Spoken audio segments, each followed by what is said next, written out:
Welcome, everyone. Welcome to Roberta Kay Live. And I wanted to just welcome, we have a guest with us today, and I'm really honored and excited to introduce you to Michael Cameron Smith. And yes, he is also my son, which I am so proud to be his mom. But I wanted to just bring him on and let him share with you a little bit of his story and about what he does. He is an entrepreneur, a financial advisor, and wealth management in that industry. And he just loves this portion to help other people. So I want to introduce you to Michael Cameron Smith. Michael, how are you today? I'm so happy that you're here with us today. Oh, yeah. Thanks for having me on. Yeah. Would you like to share with them just a little bit about your story, maybe things that might help them a little bit in their journey? Yeah, absolutely. I think if you have followed Mom, we'll call you Mom, that's fine.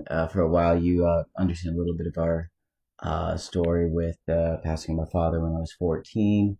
I started getting really big into business around 16, 17 years old when I was working full-time in restaurants and occupations, trying to figure out a way that I could make more money. I'm not used to this Facebook Live thing, so I'm trying to understand how the camera works. So sorry about that. But yeah, it was a developmental journey, to say the least. We started studying finance and economics at 18, 19. I got my license on a dare from someone who said I could be good in the career. Started out with a Series 6. We were pretty much just insurance heavy the first year or two. Insurance has been a big part of financial planning. It's a big part of financial foundations. But now after I got my Series 7, we've been doing a lot more estate planning and overall wealth building. So I don't know what you really want me to share. But Well, I know that one of our women in our ministry, Roberta Kay Ministries, you were introduced to her and helped her in a lot of ways. And what she said to me was that you took something that seemed so complicated, and the way that you explained how the process works, she could understand it. And I think many of our viewers don't really understand what, that wealth management might look like, especially if there is a loss, if there is, a single mom with, a child that they're, taking care of. Like, how does the long-term wealth management, how does that help them provide for them and their families? well, I think that's a big thing, right? yeah, I think people overcomplicate it a lot. I think wealth management and its current terminology is a little bit overwhelming to some people. I hate using wealth management. Right. What we do is comprehensive planning, giving people an idea of where are they at currently, where are they tracking. A lot of times, we get so busy and caught up with work or business. We work with a lot of entrepreneurs and business owners in my team. So a lot of times we let a lot of the a lot of the water slip through the cracks, right? So a lot of things that we push off or don't think about kind of compound over a certain period of time. If we can just help people get a vision of what they can do in little increments to better position themselves, compound it over like 10, 20, 30 years, that's where you really see the improvement. Right. We're not going to solve your problems in year one, not even in year 5, but if we can get 2 or 3% better a year over time, that's what really drives growth and drives your goals forward, Right. And I know a lot of people I know personally that, they live paycheck to paycheck, right? They're not saving money. They're not investing in themselves. They're not investing in their future. And I know specifically of a family who, later in life, one of them had to go into a nursing home and there was no funds there. So how, like maybe if it's either a 30-year-old person, a 40-year-old, or a 50-year-old, do you have an example of maybe like just saving X amount per week or month and investing it? Like, what would that portfolio could that be like in the next month or two? I'm sorry, in like the next couple of years? Yeah, I think back to my original point, it's not a cookie cutter situation. Everyone's Right. situation is different. What we'd like to do is take a look at the actual, we call them P&L sheets. Right. You can look at it from a business aspect as well as a personal aspect. A lot of the times we try and condense and consolidate our finances down to nothing. But what we really lack is direction, right? Right. We can cut budgets, we can cut our Netflix subscriptions, we can cut our way of living as much as we want to, but if we don't have a clear, direct plan of how can we start allocating things, even like little 10% a month to the side, Right. over time, that's where you see the compounding growth and the maximization. And yeah, there's a big problem happening right now with inflation, with the cost of living. People's wallets are tight enough as is, Right. So yes, medical expenses in the future are only going to be higher. We do know that the cost of healthcare is astronomical Yes. as is. So if I'm hearing you correctly, 20, 30, 40, 50, it doesn't really matter what age you are. What matters is, how are you planning your future, right? Right. And everyone's future looks different.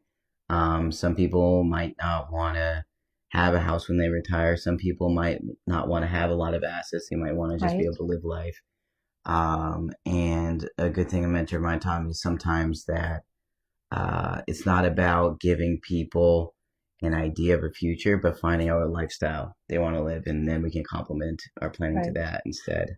Right. So, But just by taking 10% out of like whatever you're making, right. like that, if you just took that 10% and worked it to gain cash for the future, is that something that is profitable to them within the next 10 years? Well, depending on your family situation, our typical rule of thumb is we want to keep our expenses under 50% of our income. Right. So if we can keep our expenses under 50% of our income, devote about 30% to, growth, savings, investments, and then spend the additional 20% on, nights out, living, your Right. lifestyle.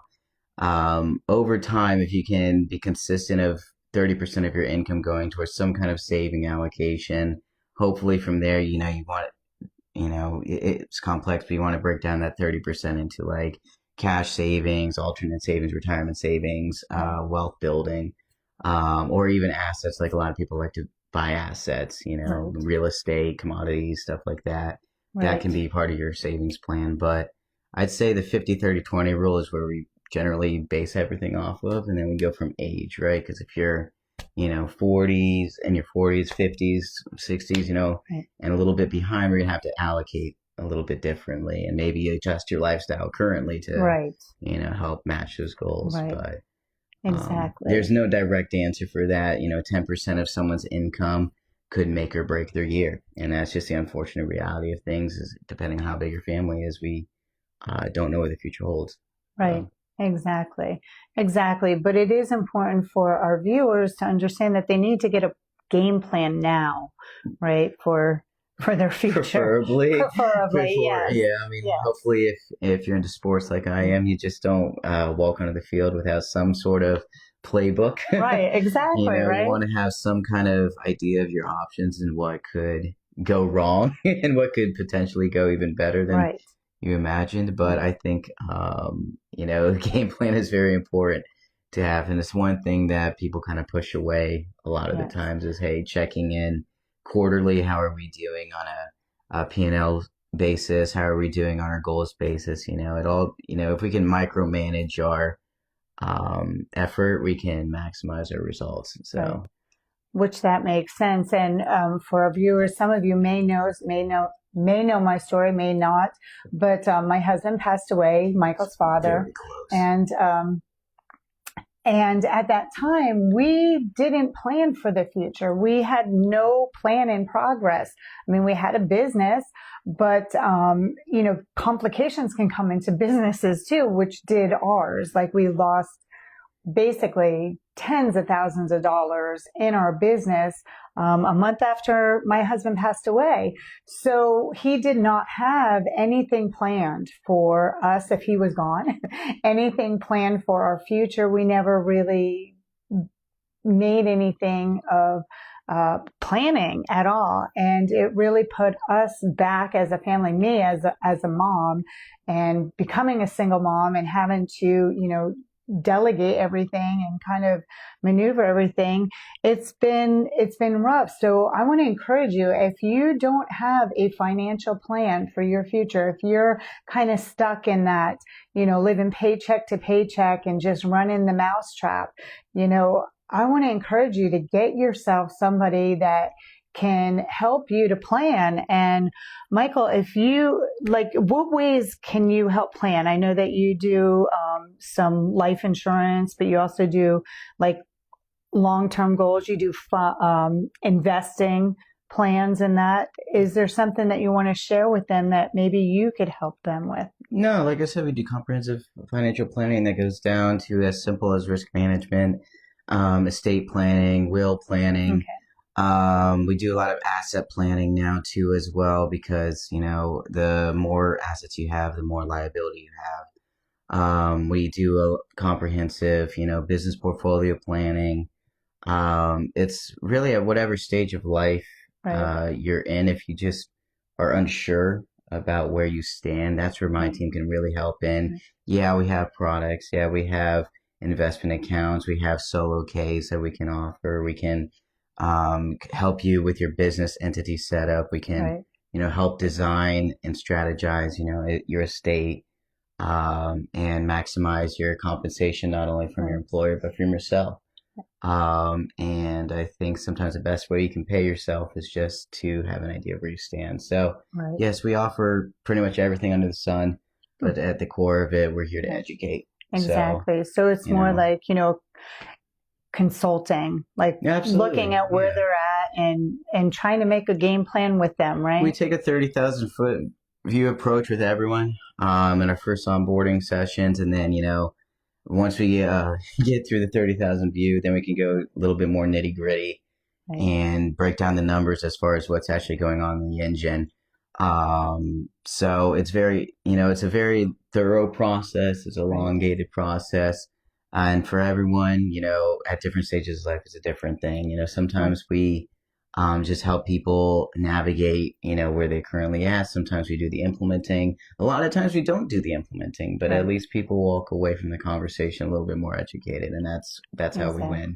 So. Right, and that's so important, just to get educated for yourself. And I know that some of us, especially when later on in our life, sometimes we feel like we're just too old. We didn't plan early enough, but that is, just what, to me, that the enemy wants you to think. No, any time is the right time to at least start, to see where you're at, to see where your finances are going to be in the next 10 years, 20 years. No matter what age you are today, you can start planning for your future, even if you're 60, 70 years old. And it's best, obviously, to start when you're young. But for all of our viewers, if you haven't had the chance to sit down with somebody and go over your wealth, your situation, what you can do, what you can't do, what it's going to look like in the future, I just really want to encourage you to contact us. You can email us at connect@RobertaKay.com. But Michael, I want you to share with them, how can they get in touch with you if they want to come in and have a free consulting with you, a first time talk? Or yeah, I mean, again, if you think that you're unsure about where you stand in your current scope, happy to have a conversation with you. We don't have a direct calendar link, but if you want to take down my email, I can send it out. We can certainly Yes, do we can that. put that in the comments below. Put it in the But description or right. whatever. But happy to at least book a call. If you have inquiries that you want to make before getting off the video, you can always email me at michaelcameron.biz@gmail.com or at my advisory email preferably, which is michael.z.smith@nm.com. Michael, can you say Michael that a little? michael.z.smith@nm.com. Okay. Yeah, I'll shoot you the link. But other than that, I think that if your people have questions, they could probably just contact you to get to me. True. Yes. Yeah. But also, Michael, is there any last words that you want to share with our viewers today, and maybe to encourage them, to help them, maybe explain something to them? No, I mean, I think at the end of the day, entrepreneurship is the hardest route you can take to financial freedom. What me and my team do, on the financial level is one thing that's really important to us. What I try to help people with as well is also just personal goals. I'm a big advocate for self-help, self-improvement, stuff like that. But if you're struggling, trying to figure out ways and ideas to get your business off the ground, sometimes the ideas are more simple than we think. And I don't know that's an encouragement to anyone, but we are here for other things other than financial planning as well. We do offer business coaching. We do offer, strategy sessions for marketing purposes, for brand outreach content. Now, we don't sell anything related to that, but we can at least help get some business ideas spurred in your mind. So, especially with our extensive network now, it's very good to have the people in our circle that we do, because we're able to help people on a lot of different levels. Which I love that, because, so many of us, especially entrepreneurs, they have these great ideas, but they don't know how to implement them. And what you're saying is you could help them just by coaching them a little bit with ideas, with, different things that they can do within that business to help them to get it kickstarted. Well, sometimes people just get too caught up in trying to do everything perfectly. Right? Exactly. And sometimes we stall our own success by trying to perfect something without even doing it. Right. So if we just do it, then we can figure out what it is that we can improve on. Right. But until we actually put our foot in the water, we're just, meddling around in sand. Right. So, and I love that. Because so many people don't start because they think they have to get it all perfect. Right. They want it to be and then they never, Yeah. It's never going to be perfect. But no business is perfect. Yeah. It's never going to be perfect. No business is perfect. No portfolio is perfect. No planning is perfect. But until you start, you actually don't know where you're going. Right. So, Yeah. And I love that. And so, we're here to help you start your business. If you're having a little trouble in it or in your financial realm, remember, contact Michael at the email address. Yes, michaelcameron.biz@gmail.com, or my advisory email is michael.z.smith@nm.com. I don't know where the Z came from. I keep asking them. Don't ask. Don't ask where the Z came from. Yeah, I'd say it's from easy as A to Z. No, it's just there's too many Michael Smiths in this world. Yeah. Yes. C was already taken. So, okay. But, and again, you can always email us at connect@RobertaKay.com. And we're just thank you for watching and listening with us today. I hope that this has brought some light into your perspective about wealth management, about business, about venturing out. And again, we're here to help. So we can't wait to see you next week. We love you. More importantly, God loves you.